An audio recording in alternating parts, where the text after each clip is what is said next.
Yeah, so I think some of the moments that feel significant for me are when I'm working as a team here. So I absolutely love working with other people and alongside other people, and that's what really gives me joy. So some of the things that we've done here collectively, like decorating or cleaning days, or just those moments where we're sort of harmoniously working together, I really love. A couple of other significant moments have been my send-off and my welcome back to ordination. I think being sort of sent from a particular Sangha and welcomed back into that Sangha, you know, the same person but also totally transformed. There's something very strong and very beautiful about that sort of being held through that time when I was ordained. And yeah, one of the most beautiful moments for me as chair is leading mitra ceremonies. So really witnessing and supporting people to make that step of becoming mitras and to take that commitment is, yeah, just one of the real privileges of this role. Well, I've got a more recent memory, which is just the Wednesday nights just being around on Sangha night when we have the drop-in meditation. There've been quite a few young people and coming to the drop-in meditation and Sangha night, and there just being a fantastic energy, just a very vibrant, positive sort of, I want to say excited, but that sounds a bit weird, energy in the room. And I'm just so glad that's present and that's here, and just seeing the room on a Sangha night busier than I remember it's ever been. But it also reminds me of the earlier days when there was also a real atmosphere around the place, and I think there's continued to be quite an atmosphere in the Nottingham Buddhist Centre. And I'm just so glad to see, certainly over the past couple of years, just a real sort of buzz on Sangha nights. It just fills me with a lot of confidence. Yes, I do. It was my first Sangha night, the first proper Sangha night I came to after I finished my introductory course. So I did the introductory course, knew quite early on in that course that I wanted to carry on coming to the Buddhist Centre. So the way that you did that then was to come along to Sangha night. So I came along to my first Sangha night, not knowing that it was a special festival. So it was what we call Padmasambhava Festival, which was a lot. It was an evening that I wasn't expecting. So there's a ritual we do called a puja,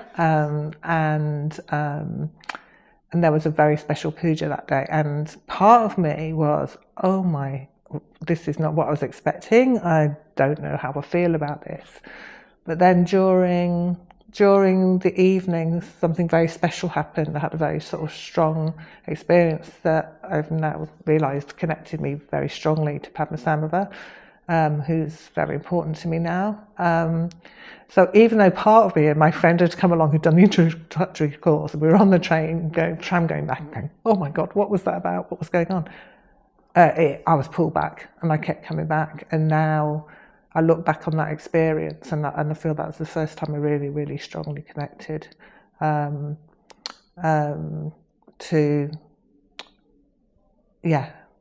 Buddhism. And it's, a very special memory. Yeah, so I think on New Year's Eve, personally asked me if I wanted to be involved in like the kind of New Year's Eve celebrations. I was really up for it, and I love doing like 108 Vajrasattva mantras. So we kind of came up with a plan. I can just remember like that evening outside in the streets, like lots of people partying and celebrating and stuff like that. And then we were here right in the city centre, like just practicing together, building Sangha and chanting mantras. And I think we had like a sad meal maybe or something, and it just felt very wholesome, just like, yeah, this is what I want to be doing with my life. And yeah, it was just a very nice evening.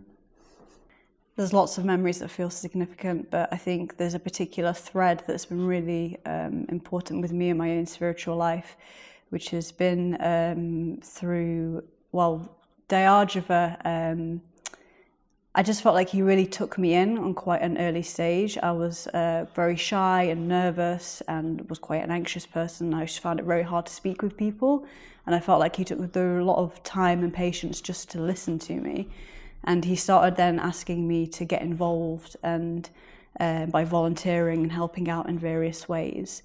And I felt like I really grew in my confidence and just my capacity as a person through being passed on responsibility, which Dayajava felt like a particular person that was really kind of giving me that and seeing the potential in me, and to have that. And, you know, I've now taken on his job, you know, kind of being the administrator of the centre. So I just feel like that's a particular thread, but I think it very much started off from just him taking me in and listening to me. Even though I was really awkward and socially anxious, I felt listened to and met with being seen that I have potential to grow in confidence.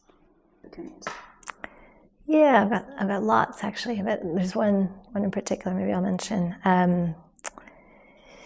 Which is, so I mentioned that I sort of do quite a bit of sort of volunteering work around the centre, and yeah, I've been doing that for a while.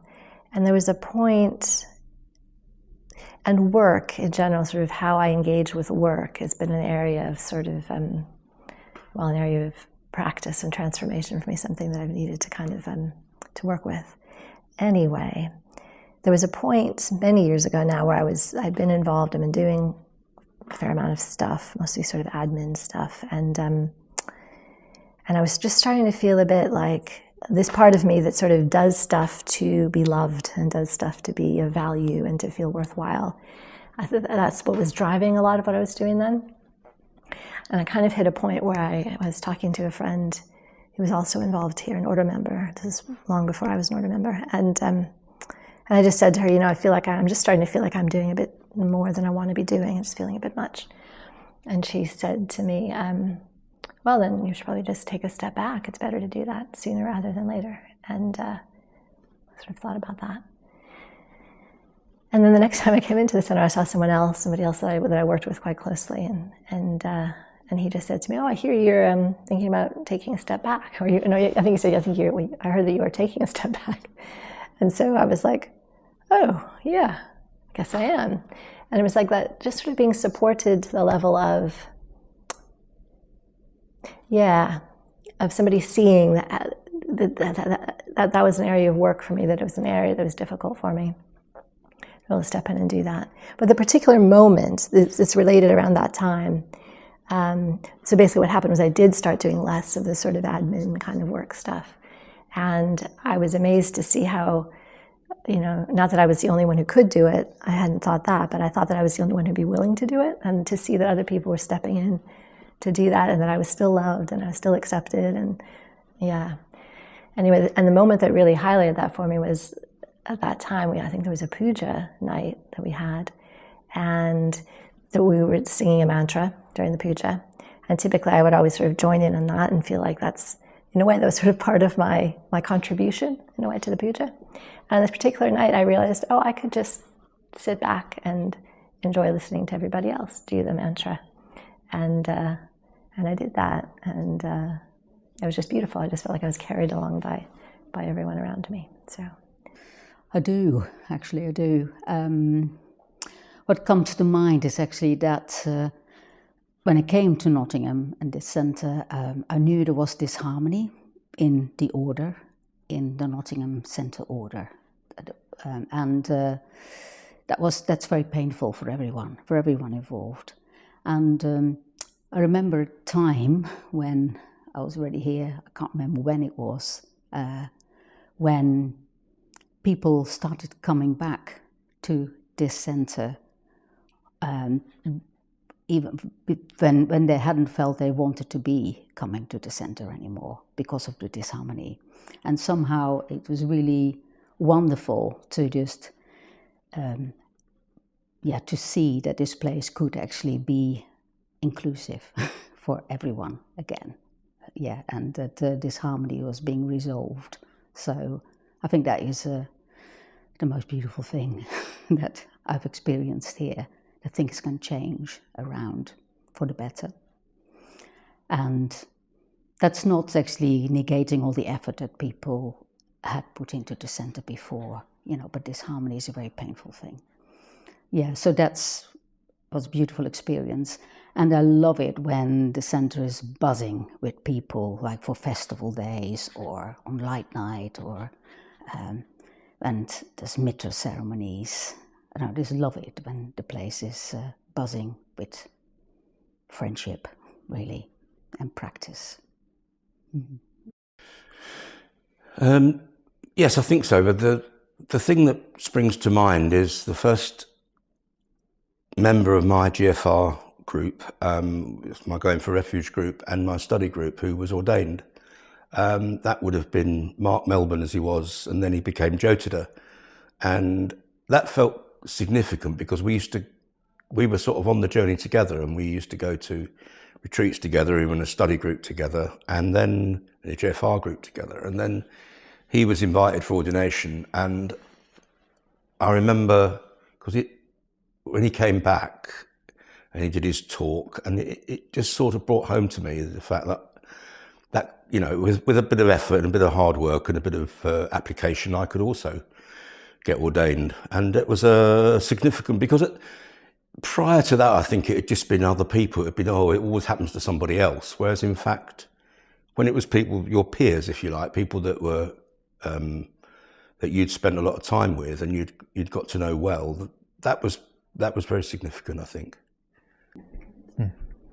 So one memory that really sticks in my mind is going on my first retreat. I'd never been on retreat before, and we went out to this place called Castleton up in the Peak District, and I wasn't really on board with the whole ritual thing. I wasn't sure how I felt about all the bowing, and then I got to know people on that retreat, and we did a puja, a ritual, and it was I found it a very moving experience for the first time. I'd probably been in one or two before and just hadn't really clicked, but I think I started to get a sense of what people were doing. Like, you know, they were making these offerings, and I had gotten to know them and had a sense of like what they were trying to move towards.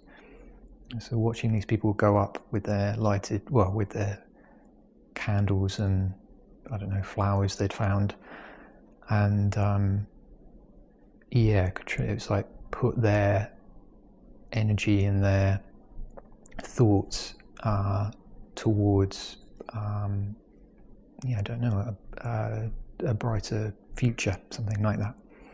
That was what it felt like. I remember that being very moving. Yeah, so I became a mitra not so long ago, and that for me is, there's lots of beautiful memories that I have here, so many, but that for me is like, especially with it being really fresh, is one that I will just remember like forever. It was really, really beautiful. I'd only been part of one other kind of witnessing one other mitra ceremony, which also really kind of sticks in my mind because it was just so beautiful, and it feels like such a special time, and everyone's kind of like coming together, and you know, it was just a totally magical experience. So I still feel like I'm still basking in it, really. I think like even there's moments where I'll just go back and kind of think about it, or look at the little pile of confetti that I saved, or like look at the cards I got given and read the special messages that everyone wrote. So yeah, for me it's like